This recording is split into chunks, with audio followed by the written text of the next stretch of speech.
Once again, thank you, thank you. Once again, we start with the remaining portions of transport of molecules through plants. Yesterday, we have done what is called as transpiration.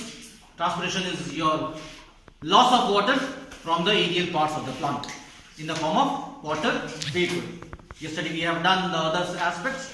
We will now take the two types of your movement of the molecules. The two of the movement molecules with the use of ATP or without the use of ATP. Molecule movement are of two types. One we are calling it as what?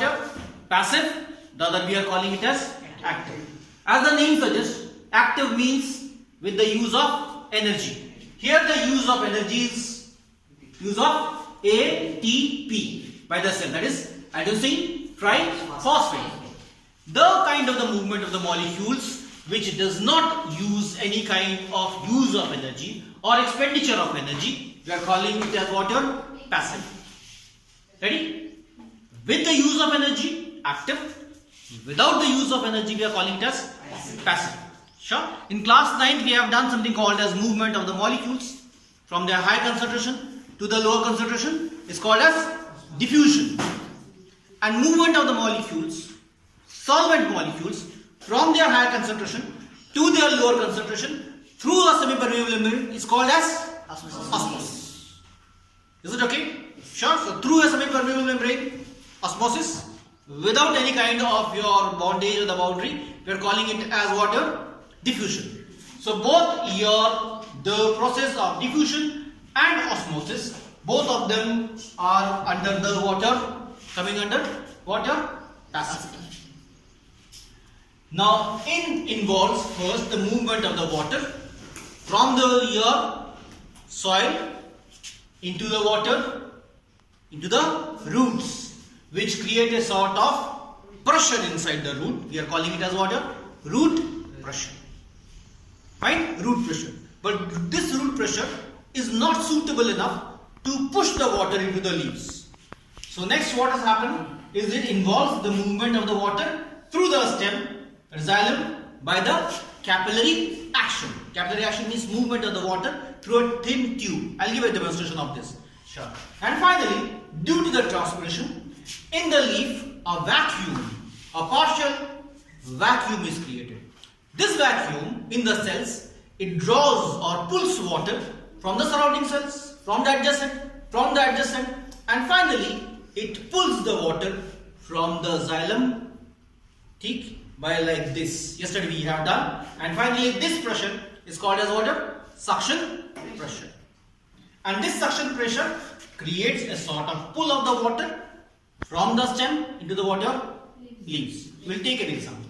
Here it moves your movement of your molecules. Which kind of molecules? Bigger molecules. This is what movement of your sucrose from the leaves into the storage parts. It may be your seeds, it may be your roots, it may be the other organs where your food is stored. This movement of the sucrose from the leaves to the different storage parts, we are calling it as translocation. Yesterday we have done this. We will take one more demonstration. And finally, it involves also the absorption of water, solute molecules. Solute molecules means your molecules which are having the bigger size, which dissolves in the solvent. Here it is involving water, movement of the mineral ions into the root and from the soil, and then from the stem to the leaves. So it involves this. In both these cases, this case and this case, it utilizes water ATP. So we are calling this process as your active. This does not utilize any kind of your ATP. We are calling it as passive. Here the movement of the molecules from their higher concentration to their lower concentration till it reaches the equilibrium. Here the movement of the molecules are from their lower to high with the use of energy, without the use of energy. We will take a small demonstration. Yesterday we have done. So this last time we have done is this we have taken the water. We have water. In this water we will try to put few drops of saffron in. Let's see what happens. Now in this water I'm holding it here. In this water I am putting the drop of the disafranin. See what happens? As soon as it is put on the place, what is happening? It is getting water diffused. Sure? It is getting diffused. So it is moving from high concentration to your lower concentration. Fine. So let's see once again. So it moves from your high concentration to your low concentration till everything becomes water equilibrium. Ready? Now we'll try to make all these pressure through a demonstration. Let's see.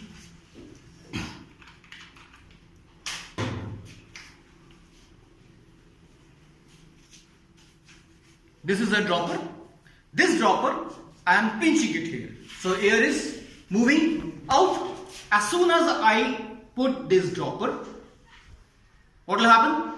It will suck. I am leaving it. So it has sucked. Once again, see. I am pressurizing, taking out all your air. I am putting it inside. Your water rises up. This rising of the water into the dropper is due to water suction pressure. We'll take one more example of this.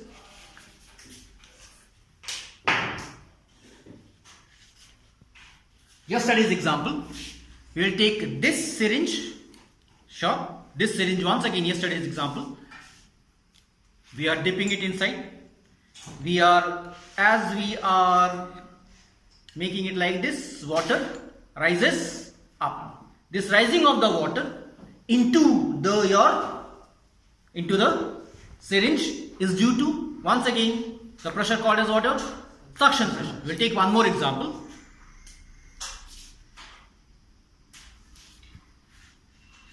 This is generally called as a pipette. The same kind of the thing which we use in your drinking your cold drinks or others. So see what is happening. I'm making it like this. I'll make my mouth like this. So that what will happen? A sort of inside my mouth, the air pressure decreases. Just let's see. And what happens?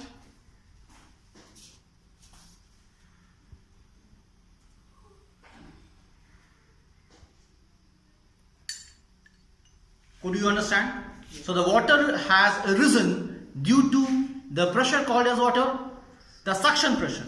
I had sucked air and the air which was here had gone into my mouth and the water has risen into this tube. Could you understand? Sure. The opposite will happen. If I draw, the air pressure from the top will push the water back into the water beaker. Could you understand? Sure. Now this movement of the water through your thin tube is called as what? Capillary action. This capillary action is basically caused due to the xylem, the tracheids and the vessels. Here the ones which take place is your sieve tube and companion cells. Could you understand? So the root pressure is the pressure which is created inside the root due to your entry of the water. The capillary action of the water is due to the rising of the water through your xylem tube, and in the leaves, we'll take once again, take example, this is it, I am taking the leaf. In the leaf, there will be a partial vacuum which will be created. The water will be pulled from your root through the water stem and will move into water into the leaves. In the leaves, once again the transpiration will occur. As soon as the continuous transpiration takes place, sure, the upper layer of the water will be evaporated. Water will be pulled from the downwards from the stem into the leaves. So once again, water from the soil into the water root, your root from your stem to the water leaf, and once again goes out. There will be continuous movement of the water, sure, into the roots, into your stem, and from the stem into the leaves. So there will be a continuous thing which we are calling it as transpiration pull mechanism. Could you all understand? Okay, thank you.